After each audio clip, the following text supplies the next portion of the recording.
significance of Shankara and significance of India to the whole world. That is significance. Why are we doing this series? As I mentioned to you in the first set itself, this is going to be India's century.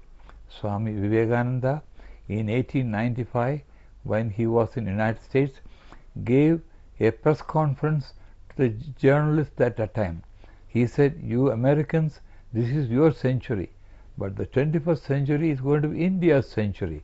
In this century, the whole world of scholars, philosophers, scientists, technologists, professionals, sages, and every category of professional will come to India to find solutions to the many myriad problems afflicting mankind. We are all aware that the planet Earth is in great danger due to global warming, flood, drought, desertification, and what we call the great soil erosion, and many parts of the world may sink under the sea. Some parts of the world will become desert, and therefore planet Earth has to be preserved for the sake of mankind and for the future generations to come. And then we had the animal kingdom. We are the only civilization in the world, as I had mentioned in the last time, that which worships the animal species. Man, animal, and nature are partners in progress. Nature has got two parts, the live part and what you call the inert part. Inert part like rocks and minerals, and the live part is what we call the plant kingdom. It has been said that the God is sleeping in the rocks or in the mineral world, wakes up in the plant life, walks in the animal, and finally thinks and talks like in man. That the evolution theory, which has been later on credited to Darwin, has been written by Pippalada 2000 years ago.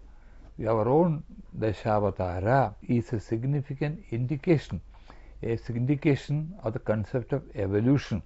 Matsya, Kurma, Varaha, Narasimha, Vamana, Parashurama, Srirama, Sri Krishna.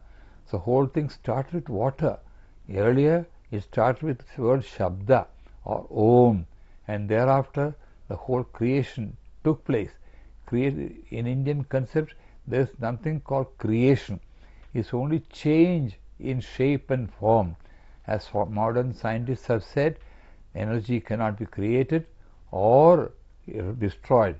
Everything, matter and energy, are the same in different forms, which was confirmed by Einstein when he said E equals mc squared.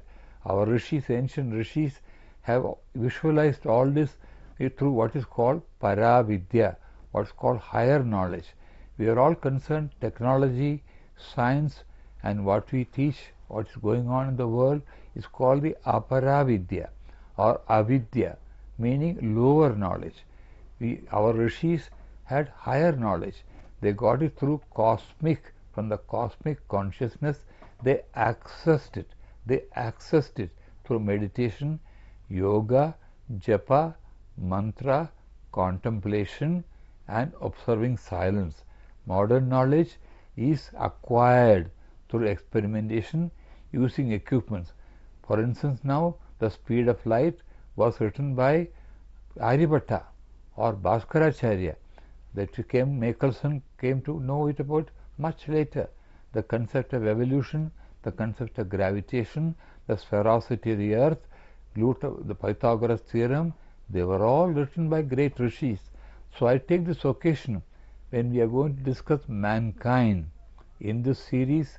In the next few episodes from today, I am going to describe to you the mankind, the man, the highest of the evolutionary pinnacle.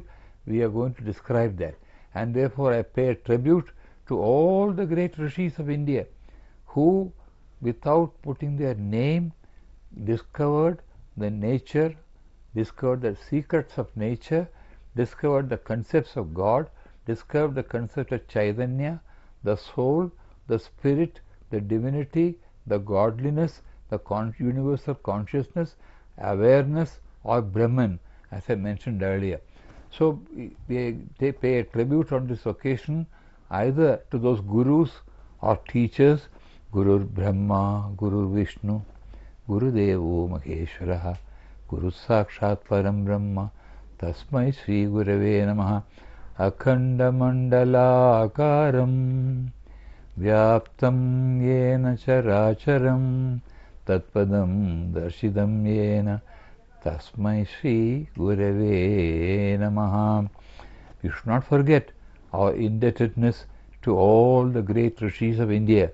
So on this occasion, I want the viewers to think about and learn something about the great thousands of rishis who, without putting their names as authors, wrote 2 million pages of spiritual, philosophical, religious literature to us, consisting of what you would call the 4 Vedas or Upavedas, and then we have the 108 Upanishads, and then we have the 2 Itihasas, Ramayana and Mahabharata, then the 18 Puranas, starting with Bhagavatam, 8 of 24,000 slokas, 18 Puranas, Garuda Purana, Surya Purana, Matsya Purana, and so on, and there are 18 Upa Puranas.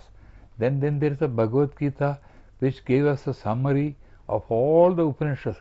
Krishna only gave us the essence in the battlefield of Kurukshetra, gave the essence of the Upanishads in about 700 slokas.